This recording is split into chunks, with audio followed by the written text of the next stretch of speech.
नमस्कार है wonderful morning to all my lovely viewers. बहुत बहुत स्वागत है आपका आपके अपने morning live show Bihar Bihan में। और आज की सुबह आपके साथ हूँ मैं, यानी आज की सुबह आपके साथ है प्रेरणा। नए दिन की शुरुआत हो चुकी है।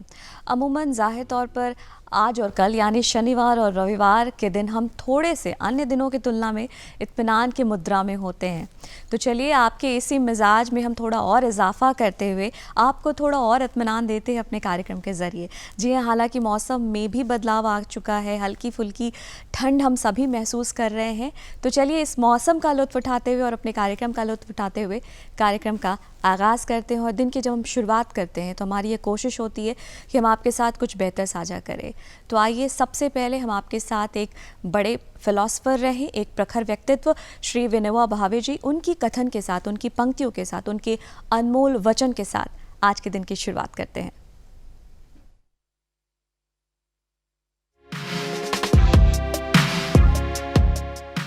मनुष्य जितना ज्ञान में घुल गया हो उतना ही कर्म के रंग में रंग जाता है।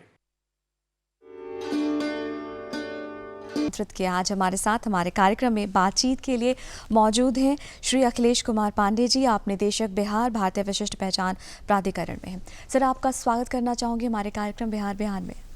नमस्ते प्रेरणा, दर्शकों को भी सुबह का नमस्कार। आपका भी बहुत बहुत धन्यवाद, आपने मुझे इस स्टूडियो में बुलाया। जी सर, एक ऐसे विषय पर हम बात करने जा रहे हैं जिसको लेकर के आम जो नागरिक हैं उनके मन में बहुत कौतूहल, बहुत सारे सवाल होते हैं और बहुत सारी जिज्ञासाएं भी होती हैं जिसकी वजह से मैं ये कहूँ कि हमारा जीवन बहुत हद तक सुलभ भी होता जा रहा है।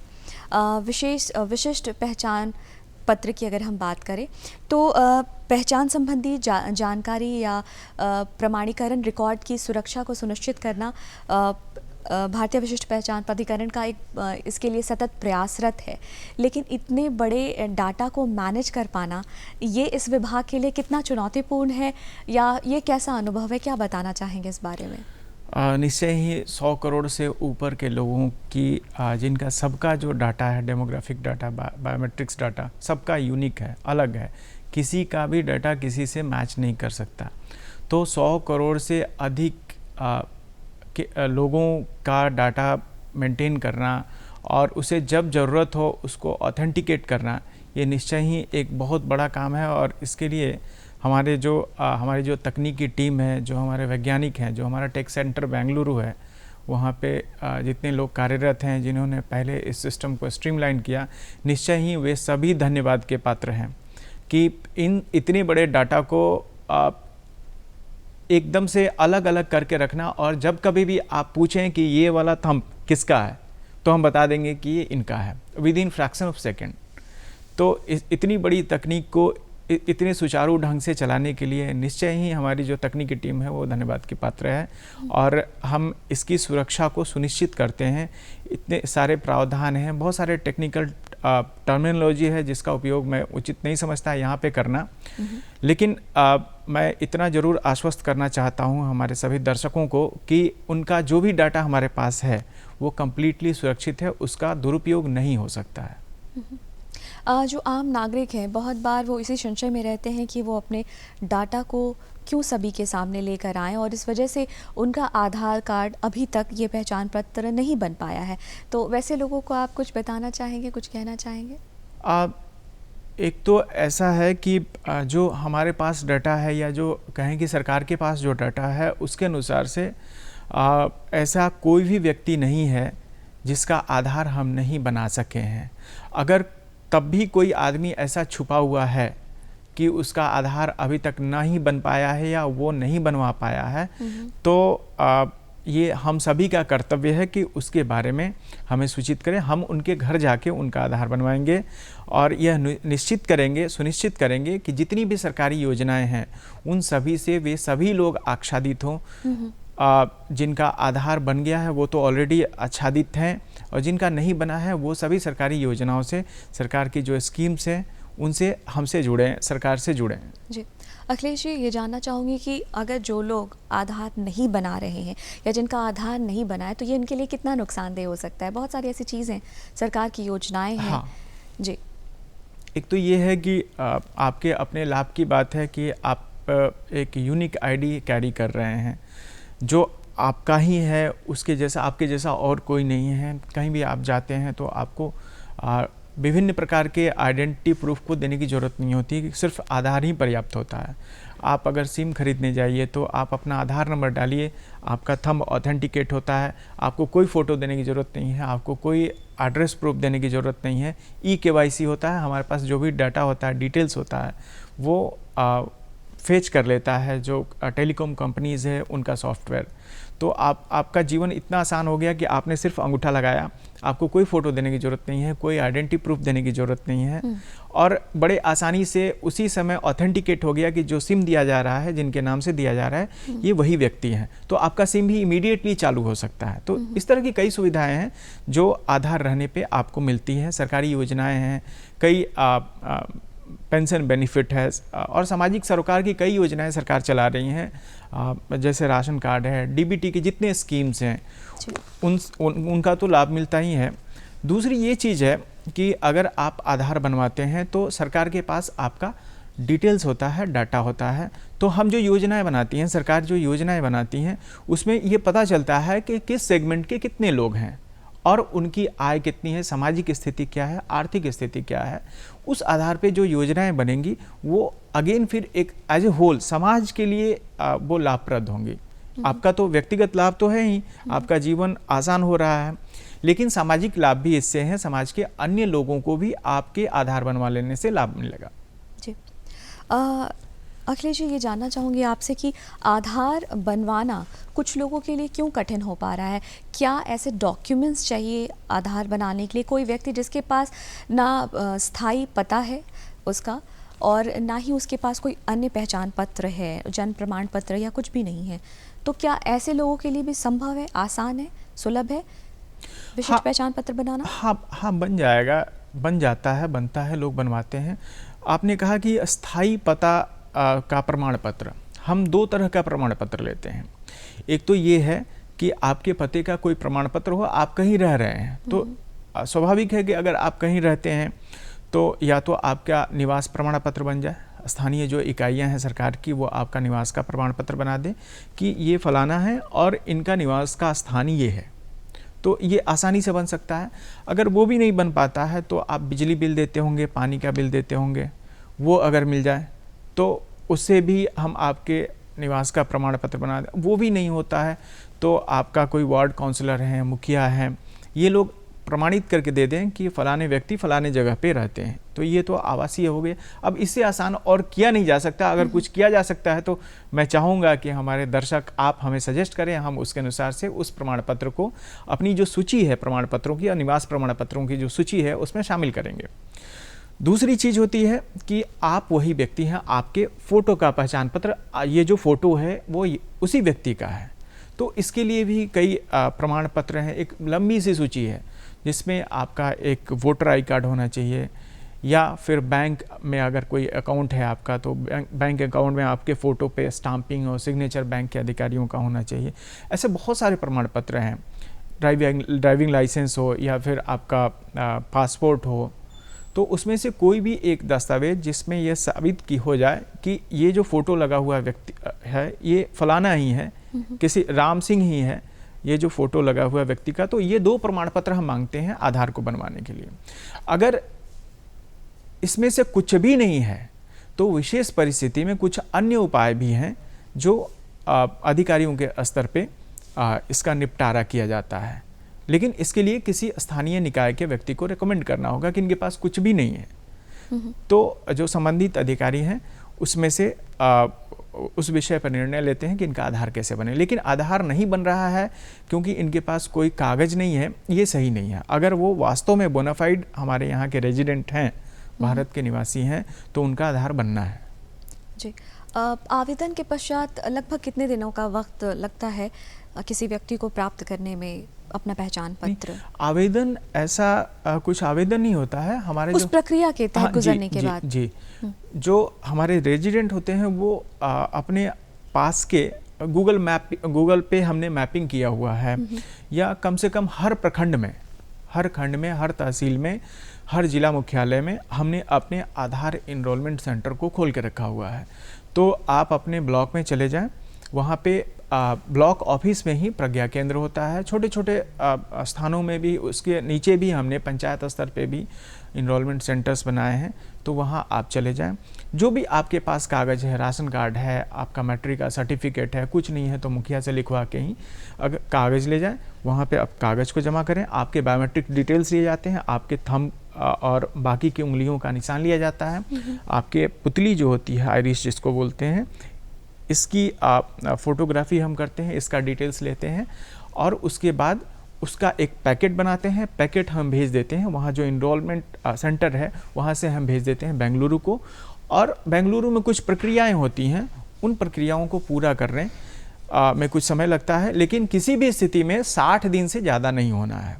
मतलब 2 महीने के भीतर आपका आधार कार्ड बन के आपके मोबाइल पे मैसेज आ जाएगा, आपके घर पे वो आधार कार्ड बन के पहुँच जाएगा। हम बात कर रहे थे कि किस प्रकार से अगर किन्हीं को कुछ असुविधा हो रही है तो किन प्रक्रियाओं के तहत ये सुलभ हो सकता है उनके लिए।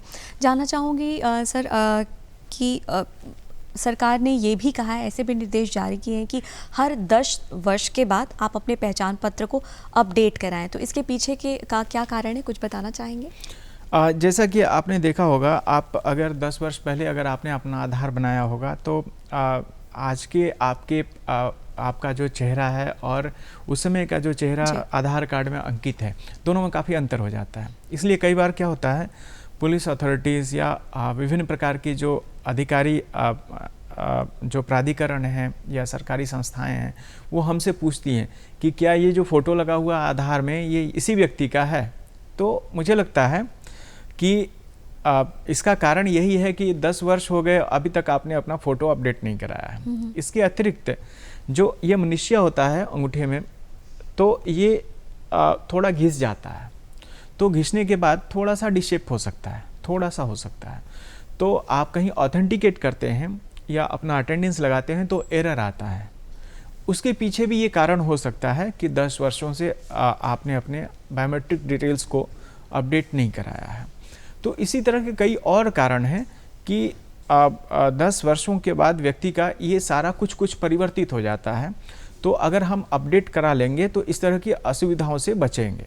इसके अतिरिक्त कई बार क्या होता है कि अगर कोई 18-19 साल का लड़का है तो वो उसने अपने माता पिता का मोबाइल नंबर डाल दिया अपने आधार में, या उसका आधार अपने माँ बाप से अटैच है। अब जब वो बड़ा होता है तो उसके पास कोई दूसरा मोबाइल नंबर आ जाता है, तो किसी कारणवश अगर उसकी किसी संस्थाएं या किसी संस्था में एडमिशन लेता है या सरकारी योजनाओं का लाभ उठाता है, तो 2 आधार होल्डर्स के मोबाइल नंबर एक हो जाते हैं। इसके कारण से दोनों को उन सुविधाओं से कुछ समय के लिए वंचित रहना पड़ सकता है। इस कारण से हमारा ये सजेशन है, UIDAI ये सजेस्ट करती है अपने रेजिडेंट्स को कि आप हर 10 वर्ष पे अपने बायोमेट्रिक्स डिटेल्स को और डेमोग्राफिक डिटेल्स को, जिसमें नाम, पता, जैसे श्रीमती से सुश्री से श्रीमती लगाना, मिसेस, तो ये बहुत सारे डिटेल्स जो हैं वो परिवर्तित हो जाते हैं। तो अगर हर 10 वर्ष पे आप अपडेट कराते रहेंगे तो इस तरह की समस्याएं नहीं आएंगी। और अगर बात करूं बच्चों के आधार कार्ड की, तो उसके लिए क्या अनिवार्यता है, ये कैसे संभव है? छोटे बच्चे अगर उनका आधार कार्ड बनना है तो एक तो होता है कि जिस दिन बच्चे का जन्म हुआ उस दिन से लेके 5 वर्ष तक अगर किसी को आधार अपने बच्चे को बनवाना होता है तो उसमें बच्चे का सिर्फ फ़ोटो लेते हैं और जो बायोमेट्रिक्स डिटेल्स होता है वो उनके पेरेंट्स का होता है। तो माँ या पिताजी में से कोई भी एक व्यक्ति अपने बच्चे को ले जाता है, या हमारे लोग भी जाते हैं, हमारी आंगनबाड़ी सेविकाएं हैं, ANM हैं या IPPB के लोग हैं, वो जाते हैं और 0 to 5 ईयर्स के जो बच्चे हैं उनका फ़ोटो लेते हैं और उनके पेरेंट्स में से किसी एक का बायोमेट्रिक्स डिटेल्स लेते हैं, और जो 12 अंकों का हमारा जो यूनिक नंबर होता है, आधार नंबर, वो एक जनरेट हो जाता है और वो ताउम्र पूरे आजीवन उस व्यक्ति के साथ, उस बच्चे के साथ वो अटैच हो जाता है, वो आधार नंबर। भले अलग बात है कि 5 वर्ष का जैसे ही बच्चा होता है तो हम उसका बायोमेट्रिक्स डिटेल्स लेते हैं, तो वो अपडेट उसी को कहते हैं। 0 to 5 ईयर्स में तो आधार तो बन गया, आपका फ़ोटो लगा हुआ है, लेकिन बायोमेट्रिक्स डिटेल्स चूँकि बच्चे होते हैं तो उनमें कुछ परिवर्तन भी होते हैं, तो 5 वर्ष के बाद उनको एक अपडेट कराना पड़ता है। सर, आपसे ये जानना चाहूँगी कि अभी आप वर्तमान में आप निदेशक के पद पर यहाँ पर आप कार्यरत हैं और इसके पूर्व आपका एक लंबा अनुभव रहा है रेलवे में। आपने कई वर्षों तक रेलवे को अपनी सेवा दी है। आप अपने इस अनुभव के बारे में कुछ हमें बताना चाहेंगे, कुछ साझा करना चाहेंगे? कब इसकी शुरुआत हुई? रेलवेज़ में मेरा चयन यूपीएससी सिविल सर्विसेज एग्जामिनेशन 2009 के द्वारा हुआ था। 2009 में मेरा चयन हुआ था और 2010 से मैंने रेलवे में अपना योगदान किया। करीब 12 वर्षों तक मैंने रेलवे में अपनी सेवाएं दी हैं और इससे पहले यहाँ 4 महीने पहले मैंने यूआईडीआई में ज्वाइन किया है। इससे पहले मैं धनबाद में सीनियर डीसीएम के पोस्ट पे कार्यरत था और करीब 3 वर्षों तक वहाँ मैंने कार्य किया। मेरी जो वहाँ पे जिम्मेवारियाँ थीं वो पैसेंजर की सुविधाओं से संबंधित जिम्मेवारियाँ थीं। सरकार जो रेलवेज़ का रेवेन्यू जनरेशन डिपार्टमेंट होता है कमर्शियल, उसकी जिम्मेवारी मुख्यतः मेरे ऊपर थी। जी, आपने कहा कि शुरुआत आपको कई वर्ष हो गए आपने जहाँ पे अपनी सेवा दी और इसके बाद आपकी भिन्न जगहों पर पोस्टिंग रही। तो आप अपने सबसे जो आपके जीवन का सबसे यादगार अनुभव लम्हा रहा, वो कौन सी जगह थी? कुछ उसके बारे में आप हमारे साथ साझा करना चाहेंगे? मेरी पहली पोस्टिंग थी जमशेदपुर में, टाटा नगर में।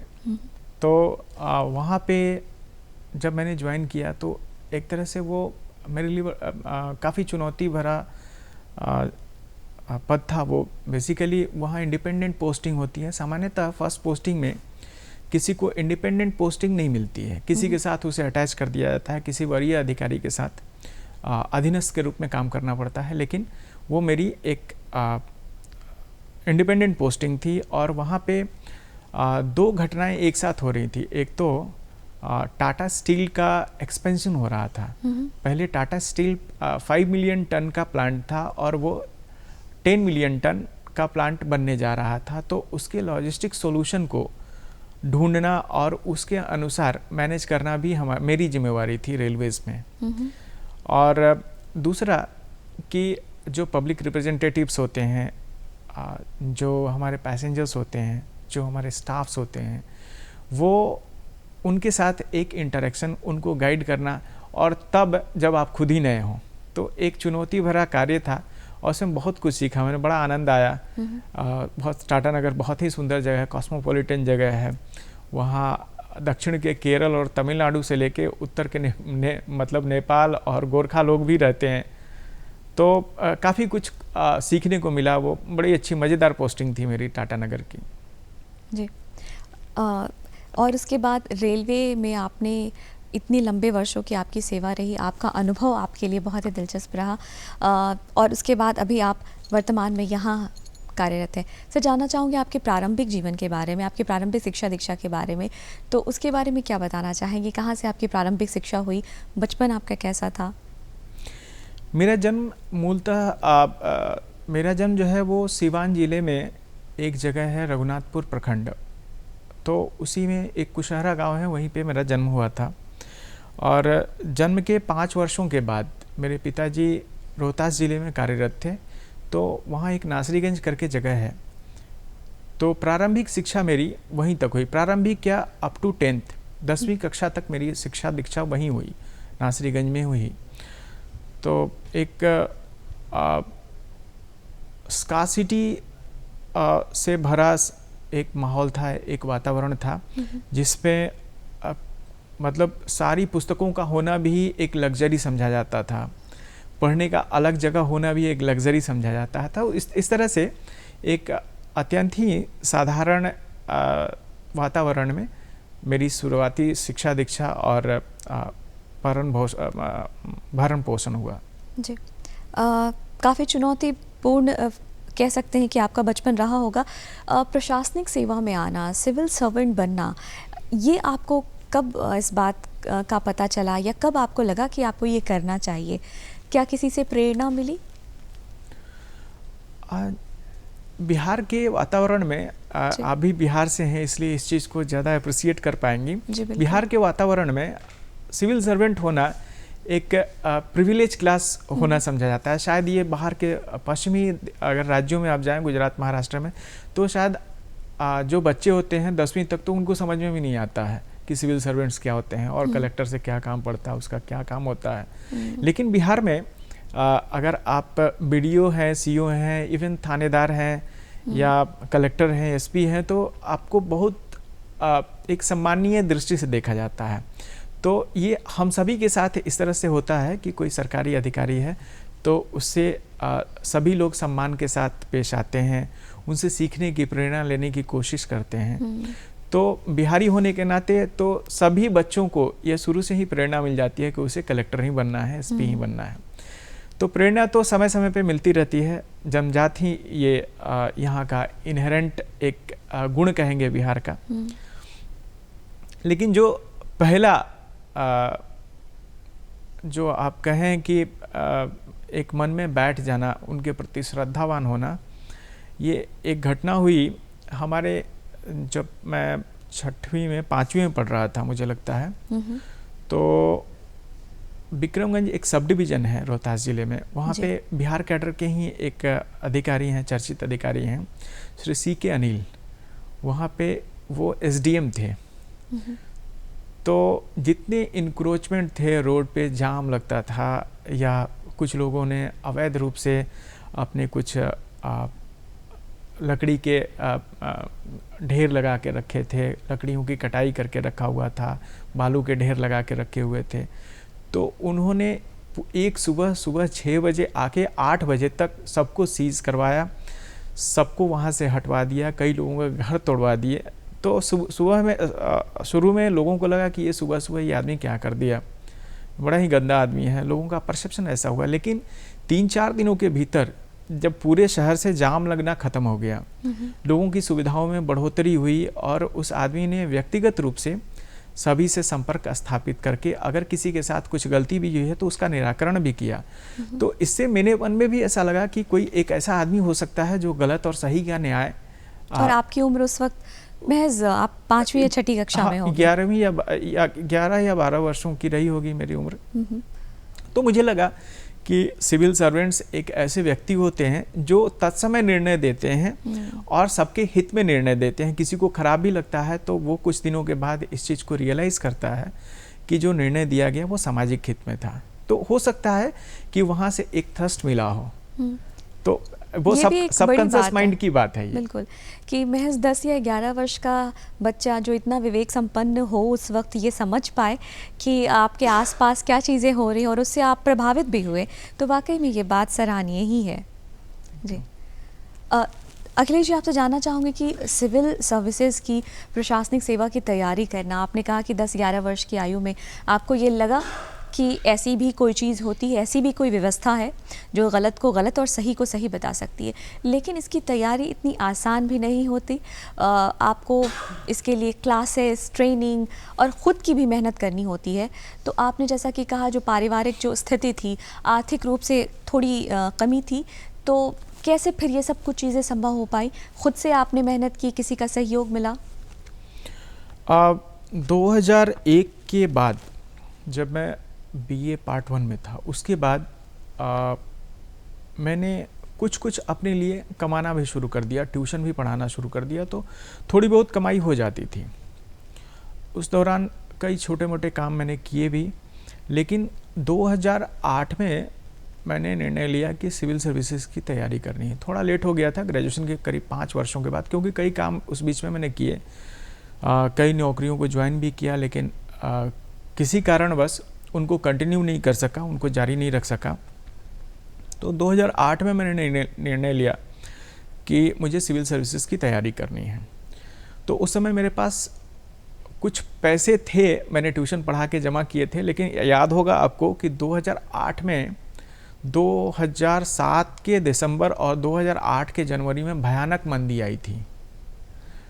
और उस मंदी में मैंने कुछ पैसे अपने शेयर मार्केट में लगा के रखे थे।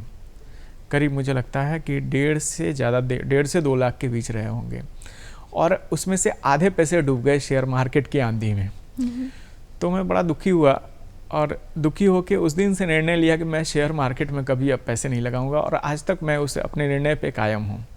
तो उस पैसे को निकाल के मैंने पढ़ाई शुरू की। लेकिन जब दिल्ली जाने के बाद पता लगा कि ये तो पैसे बहुत कम हैं, क्योंकि 4-5 महीने 6 महीने में ही वो पैसे समाप्त हो गए। और उसके साथ ही एक और घटना हुई कि जो पहला प्री मैंने दिया था, प्रिलिमिनरी एग्जामिनेशन जो सिविल सर्विसेज का होता है, उसमें मैं फेल कर गया। तो ये 2 झटके थे मेरे लिए। लेकिन किसी तरह से वहाँ भी मैंने ट्यूशन पढ़ाया, दिल्ली में भी ट्यूशन पढ़ाया। और ट्यूशन आर्थिक रूप से सक्षम बनाने के अतिरिक्त आपके आत्मविश्वास को लाने के लिए भी आवश्यक होता है, ऐसा मेरा मानना है। तो मेरा आत्मविश्वास फिर से बढ़ गया और 2009 में फिर मैं सिविल सर्विसेज की परीक्षा को पास करने में सफल रहा। इसमें मैंने किसी कोचिंग इंस्टीट्यूट में एडमिशन नहीं लिया था, ऐसा कंप्लीट कोर्सेज में नहीं लिया था। कुछ कोर्सेज में कुछ चैप्टर्स के लिए जो मेरे समझ से थोड़े बाहर हो रहे थे, उनके लिए मैंने किया था। एक टेस्ट सीरीज होता है, प्री एग्जामिनेशन जब पास करते हैं तो मेंस एग्जामिनेशन के बीच आपको 2-3 महीने का समय मिलता है। तो उस समय में मैंने मेंस के लिए जो टेस्ट सीरीज होती हैं, एकदम से उसी माहौल में कुछ कोचिंग इंस्टीट्यूट्स वाले आपके लिए टेस्ट सीरीज आयोजित करते हैं, तो उस टेस्ट सीरीज को मैंने उसमें शामिल हुआ था मैं। तो ये भी काफ़ी लाभप्रद रहा था जी। और इस प्रकार से आपकी जो यात्रा रही, इसकी शुरुआत हुई। कभी कभी इंसान को जीवन में जो झटके होते हैं उस वक्त तो हम बहुत अफसोस मनाते हैं कि हमारे साथ ही ऐसा क्यों हुआ, लेकिन वो आपको आगे बढ़ाने के लिए और गति प्रदान करने के लिए बिल्कुल आवश्यक होते हैं। और ये मुझे लगता है कि हर एक व्यक्ति के साथ जीवन में ऐसी कोई ना कोई घटना होती है। कुछ लोग होते हैं कि इससे सीख जाते हैं और कुछ लोग ऐसे भी हैं जो शायद सीख नहीं पाते। सर, आपसे जानना चाहूँगी कि अगर अभी आप बतौर निदेशक यहाँ पर आप भारतीय विशिष्ट पहचान प्राधिकरण में आप कार्यरत हैं, मैं आपसे जानना चाहूँगी कि यहाँ पर आपकी क्या भूमिका है? जैसा आपने कहा कि जो भारतीय विशिष्ट पहचान प्राधिकरण जो है,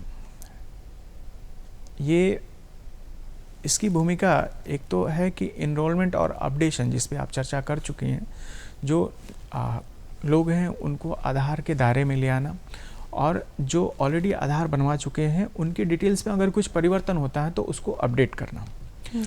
तो ये 2 चीज़ तो प्राइमरी हैं। इसके अतिरिक्त जो डीबीटी होता है, जो डायरेक्ट बेनिफिट ट्रांसफ़र करती है सरकार, जैसे आप सब्सिडी कोई ले रही हैं, आप अपने गैस सिलेंडर पे आप सब्सिडी ले रही हैं, या राशन कार्ड में आपको सब्सिडी मिल रही है, या वृद्धा पेंशन है, विकलांग पेंशन है, विधवा पेंशन है, इस तरह की कई सरकार की योजनाएं हैं। तो उसमें ऑथेंटिकेशन तो होना है, आपको उन योजनाओं की लाभ मिलने के लिए ऑथेंटिकेशन होना है। आपके थंब के इम्प्रेशन को हम ऑथेंटिकेट करेंगे। उस प्रक्रिया में अगर कहीं कोई तकनीकी समस्या आ रही है, आप सही हैं और फिर भी आपका ऑथेंटिकेशन नहीं हो पा रहा है, उस कारण से आपको उन योजनाओं का लाभ नहीं मिल रहा है, तो उसमें हमारी तकनीकी टीम बिहार सरकार को मदद करती है। बिहार सरकार को जो लीगल एस्पेक्ट्स हैं इसके लिए भी हम मदद करते हैं। उनको हम इनरोल करते हैं, जो अन्य सरकारी एजेंसीज़ हैं, बैंक हैं, पोस्ट ऑफिस हैं, जहाँ पे आधार संबंधित कार्य होते हैं या ऑथेंटिकेशन होता है। टेलीकॉम कंपनीज़ हैं जो EKYC करती हैं, तो उन सबको हम तकनीकी रूप से मदद प्रदान करते हैं। उनको लीगल फ्रेमवर्क में लाने के लिए उनका हम मदद करते हैं। जी सर, जानना चाहूँगी बहुत बार आधार को लेकर, ID को लेकर, प्रमाण पत्रों को लेकर के कुछ फ्रॉड केसेस भी आते हैं। कुछ लोगों के 2-2 प्रमाण पत्र हैं। तो ये जो पूरा मुद्दा है, ये कैसे सॉल्व होता है? इसे कैसे बचाया जा सकता है या लोग इससे बच सकते हैं? प्रेरणा जी, मैं आपको आश्वस्त करना चाहता हूं, मैं अपने दर्शकों को भी आश्वस्त करना चाहता हूं कि किसी भी व्यक्ति का 2 आधार प्रमाण पत्र नहीं हो सकता है, क्योंकि विशिष्ट आइडेंटिटी तो हर व्यक्ति की एक ही होती है। और सपोज आपने अपना आधार कार्ड, आपका आधार कार्ड होगा, आई होप जी, तो अगर आप फिर से जाएंगी ये कहते हुए कि मेरा आधार कार्ड नहीं है, बनवा दीजिए, तो हम मान लेंगे कि आपका आधार कार्ड नहीं है। हम कहेंगे कि आप अपना बायोमेट्रिक्स डिटेल्स दीजिए। आपने अपना थंब दिया, उंगलियों का निशान दिया, आपके आइरिस की डिटेल्स हमने लिए और हमने एक्सेप्ट कर लिया कि मैं फिर से दोबारा आपका आधार बनाऊंगा। लेकिन जो मैंने बताया कि 60 दिनों का हम समय लेते हैं, उसमें जितने डिटेल्स हैं, सपोज 125 करोड़ हमारे पास पैकेट्स हैं, अगर 125 करोड़ लोगों का डिटेल्स है हमारे पास, तो हम सबसे मैच करेंगे कि ये डिटेल्स किसी से मैच तो नहीं हो रहा। तो अगर आपका पहले से आधार बना हुआ है तो उस आधार से आपका बायोमेट्रिक डिटेल्स जो है वो मैच कर जाएगा। फिर हम आपको बताएंगे कि आपका आधार कार्ड ऑलरेडी बना हुआ है, इसलिए हम आपका दोबारा आधार कार्ड नहीं बना सकते हैं। तो सही तरीके से आधार कार्ड दो नहीं हो सकता, फर्जीवाड़ा होता है उसमें क्या कि उसमें किसी PDF कॉपी में आपने एडिट कर दिया और एडिट करके आपने कुछ दूसरा आधार नंबर डाल दिया, आपने नाम में कुछ परिवर्तन कर दिया, तो वो फेक होता है। अब हम क्या कर रहे हैं उसके लिए कि जो हम आधार कार्ड जनरेट कर रहे हैं उसमें QR कोड भी दे रहे हैं जी। तो QR कोड से आप अपने मोबाइल से चेक कर सकती हैं कि इस व्यक्ति का ये आधार कार्ड सही है कि गलत है।